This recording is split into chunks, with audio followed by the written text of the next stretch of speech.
आज के इस कार्यक्रम के सभापति श्रीमान रविंद्र शोभड़े जी और महाराष्ट्र राज्य के कर्मशील यशस्वी मुख्यमंत्री श्री एकनाथ जी शिंदे, प्रदेश के भारतीय जनता पार्टी के अध्यक्ष, तेज तर्रार अध्यक्ष ऐसे श्री चंद्रशेखर बावनकुले जी और महाराष्ट्र सरकार के राजस्व मंत्री श्रीमान राधा कृष्ण विखे पाटिल जी और महाराष्ट्र के पूर्व गृह मंत्री श्री कृपाशंकर सिंह जी, सदस्य लोकसभा, और जिनके बारे में मैं कह सकता हूं, मेरे बहनों भाइयों, संसद के अंदर बराबर जन सामान्य से जुड़ी समस्याओं की आवाज उठाने का काम यदि कोई करता है तो आपके सुजय राधा कृष्ण विखे पाटिल, जिलाध्यक्ष विठल राव लंघे, दिलीप भाल सिंह, श्री अभय आगरकर और यहां समस्त साहित्यकार जो मौजूद हैं जिन्हें आज पुरस्कृत किया गया है, और इस साहित्य जगत से जुड़े हुए अन्य सभी सम्मानित साहित्यकार, अन्य सभी यहां पर मौजूद हमारे पत्रकार मित्रों और मेरे परिवार के सेतकरी बहनों एवं भाइयों,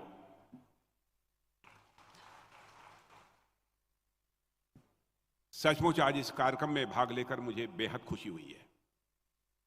मुझे यह कल्पना नहीं थी कि कार्यक्रम का यह स्वरूप मुझे देखने को मिलेगा, और जो उमंग और उत्साह इस कार्यक्रम में आप लोगों के अंदर देख रहा हूं, तो अपनी बात की शुरुआत यहीं से करना चाहता हूं। मराठी तो मैं बोल नहीं सकता हूं, थोड़ा थोड़ा समझ सकता हूं, इसलिए मेरी तरफ से आप सभी को तुम्हा सर्व बंधु भगनीना माझा नमस्कार। बहनों भाइयों, यह संत तुकाराम की धरती है,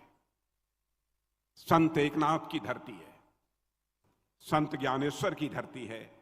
ज्योतिबा फुले की धरती है, सावित्रीबाई फुले की धरती है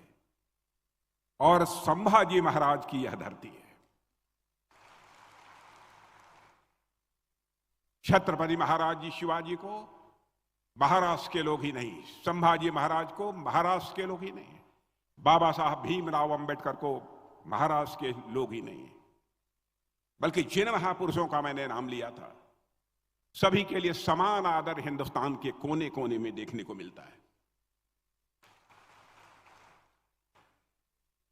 और आज जिस कार्यक्रम के लिए मैं यहां पर आया हूं, श्रीमान विठल राव विखे पाटिल जी की 123वीं जयंती के कार्यक्रम में भाग लेने के लिए, जिसमें हमारे प्रमुख साहित्यकारों को सम्मानित किया गया है, इसके लिए मैं आभार व्यक्त करना चाहता हूं। महाराष्ट्र सरकार के राजस्व मंत्री श्री राधाकृष्ण विखे जी पाटिल और आपके लोकप्रिय सांसद डॉक्टर सुजय राधाकृष्ण विखे पाटिल को कि उन्होंने इस कार्यक्रम में भाग लेने के लिए मुझे आमंत्रित किया है। मैं यहां पर उपस्थित सभी साहित्यकारों का भी मैं अपनी तरफ से अभिनंदन करता हूं और साथ ही साथ उनको मैं ढेर सारी शुभकामनाएं भी देता हूं। साहित्य और कला के क्षेत्र में आप सबका बहुत बड़ा योगदान है। अब बिरले ही कुछ स्थान है जहां पर कि साहित्यकारों का, लेखकों का, कलाकारों का सम्मान किया जाता है, लेकिन जिस परंपरा की शुरुआत डॉक्टर राधाकृष्ण विखे पाटिल और डॉक्टर सुजय विखे पाटिल ने प्रारंभ की है, उसकी जितनी भी सराहना की जाए मेरे बहनों भाइयों, कम है। और उसी क्रम में कृषि सहकारिता से जुड़े संगठन द्वारा आपको जो यह पुरस्कार दिया गया है, यह निश्चित रूप से आपके लिए और हमारे देश के युवाओं के लिए एक प्रेरणा का यह कार्य कर रहा है। मुझे यह बताया गया है कि अतीत में जिन लोगों को पद्मश्री विठल राव विखे पाटिल साहित्य पुरस्कार यह दिया गया है, उनमें से कई लोगों ने आगे चलकर साहित्य अकादमी और महाराष्ट्र सरकार द्वारा दिए जाने वाले साहित्य पुरस्कार भी उन्होंने प्राप्त किए हैं। यह इस बात का प्रमाण है कि आप जो चयन करते हैं वह योग्यता, प्रतिभा, क्षमता और उनके योगदान के आधार पर ऐसे साहित्यकारों का चयन करते हैं और इस कार्यक्रम में आप उन्हें पुरस्कृत करते हैं। इसलिए मैं मानता हूं कि इस सृजन भूमि पर आप सभी साहित्य प्रेमियों का सम्मान निश्चित रूप से यह भारत की महान साहित्यिक परंपरा को आगे बढ़ाने वाला यह काम है। मैं पुरस्कार प्रदान करने वाले कृषि सहकारिता क्षेत्र से जुड़े हुए आप सभी लोगों को अपनी तरफ से ढेर सारी हार्दिक शुभकामनाएं देता हूं। इन पुरस्कारों के माध्यम से आप न सिर्फ समाज में साहित्य और कला के प्रति रुचि जगाने का कार्य कर रहे हैं, बल्कि इसके माध्यम से श्री विट्ठलराव पाटिल जी की महान परंपरा को आप सभी मिलकर आगे बढ़ाने का काम कर रहे हैं। साथियों, विट्ठलराव जी पाटिल ने अपना पूरा जीवन भारत में कृषि, औद्योगिक क्षेत्र तथा सहकारिता के उत्थान में लगा दिया, इसे आप अच्छी तरह जानते हैं। आज कोऑपरेटिव सेक्टर में जो समृद्ध दिखाई दे रही है, केवल महाराष्ट्र में ही नहीं बल्कि सारे देश के लिए मैं कह सकता हूं, जो कि सहकारिता क्षेत्र के लिए एक प्रेरणा देने वाले पुरुष थे, उसमें हमारे पद्मश्री विट्ठलराव जी बीखे पाटिल का बहुत बड़ा योगदान है। एग्रीकल्चर सेक्टर में, कृषि क्षेत्र में उन्होंने जो कुछ भी किया है उससे हिंदुस्तान के दूसरे राज्यों के लोगों ने भी सीख ली है, सीखा है। क्योंकि आज का यह सम्मान समारोह भी कृषि सहकारिता क्षेत्र से संबंधित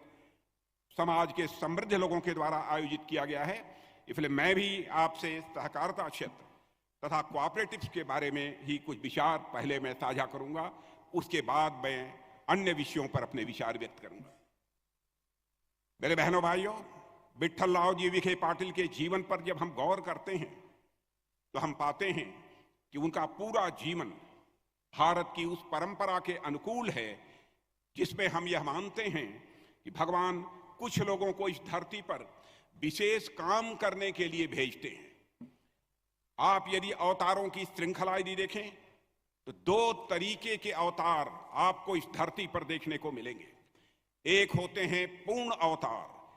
जिनमें हम भगवान श्री राम, भगवान श्री कृष्ण जैसे अवतारों को रखते हैं, और इन्हें पूर्ण अवतार इसलिए कहा जाता है क्योंकि ये लगभग सभी कलाओं के स्वामी तो रहे ही हैं, साथ ही साथ उनके व्यक्तित्व का प्रभाव पूरी दुनिया पर न केवल उस समय रहा बल्कि आज भी उसी तरह वह कायम है। दूसरे होते हैं अंशावतार। एक पूर्ण अवतार होते हैं, दूसरे होते हैं अंशावतार। वह वैसे लोग होते हैं जो साधारण मनुष्य की तरह जीवन जीते हैं, लेकिन एक मानव के रूप में कई सारी सीमाओं के बावजूद राष्ट्र और समाज के निर्माण पर अपना बहुत गहरा प्रभाव वह छोड़ते हैं। स्वतंत्रता संग्राम में हमने महात्मा गांधी को देखा, किस तरीके से उन्होंने देश में स्वतंत्रता संग्राम का नेतृत्व किया था। इसके अतिरिक्त आप महाराष्ट्र की भूमि पर लोकमान्य बाल गंगाधर तिलक का भी उदाहरण देख सकते हैं कि किस तरीके से उन्होंने अपनी सीमाओं के बावजूद राष्ट्रीय स्वतंत्रता संग्राम का नेतृत्व किया था। और महाराष्ट्र में छत्रपति महाराज शिवाजी महोत्सव और गणेश चतुर्थी जैसे महापर्वों को दोबारा शुरू कराने का काम यदि किसी ने किया था तो बहनों भाइयों उन्होंने ही किया था। कुछ ऐसे लोग अंशावतार होते हैं, यह होते तो साधारण मनुष्य हैं, लेकिन इनको ईश्वर किसी विशेष प्रयोजन के लिए इस धरती पर भेजते हैं। मुझे लगता है कि श्री विट्ठलराव विखे पाटिल जी भी ईश्वर के द्वारा भेजे गए उन्हीं मनुष्यों में से एक थे जिन्होंने तमाम संघर्षों और सीमाओं के बावजूद तत्कालीन समाज के उत्थान के लिए अपना पूरा जीवन ही समर्पित कर दिया था। साथियों, विट्ठलराव पाटिल ने उस समय समाज के लोगों में, विशेषकर किसानों में चेतना जगाने का कार्य किया, जिस समय भारतीय समाज अनेक रूढ़ियों व समस्याओं से ग्रस्त था। जब उन लोगों का आत्मविश्वास खत्म हो चुका था, वह उनमें कुछ नया करने की चेतना नहीं बची थी, तब श्री पाटिल जी ने उनका नेतृत्व किया, उन्हें संगठित भी किया और देश के कोऑपरेटिव मूवमेंट की शुरुआत उन्होंने की थी। मेरे बहनों भाइयों, आज के समय में तो सहकारिता एक फलता फूलता हुआ सेक्टर बन गया है, केवल महाराष्ट्र में ही नहीं पूरे भारत में। सहकारिता का उल्लेख न सिर्फ कॉन्स्टिट्यूशन के प्रोविजंस में है, केवल संविधान के प्रोविजंस में नहीं है, बल्कि प्रधानमंत्री जी मोदी जी के नेतृत्व में कोऑपरेटिव मूवमेंट को आगे बढ़ाने के लिए हम लोगों ने सहकारिता मंत्रालय को अलग से ही एक विभाग ही बना दिया है। लेकिन जब स्वतंत्र भारत में कोऑपरेटिव आंदोलन की शुरुआत हुई थी तो लगभग हर जगह यही प्रश्न उठाए जा रहे थे कि भारत जैसे विशाल देश में, जहां पर किसानों के पास इतनी साक्षरता नहीं है, किसान इतने पढ़े लिखे नहीं हैं, वहां यह सहकारिता आंदोलन कैसे सफल हो पाएगा।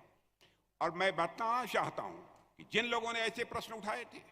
उनके पास ऐसे प्रश्न उठाने के वाजिब कारण भी थे मेरे बहनों भाइयों,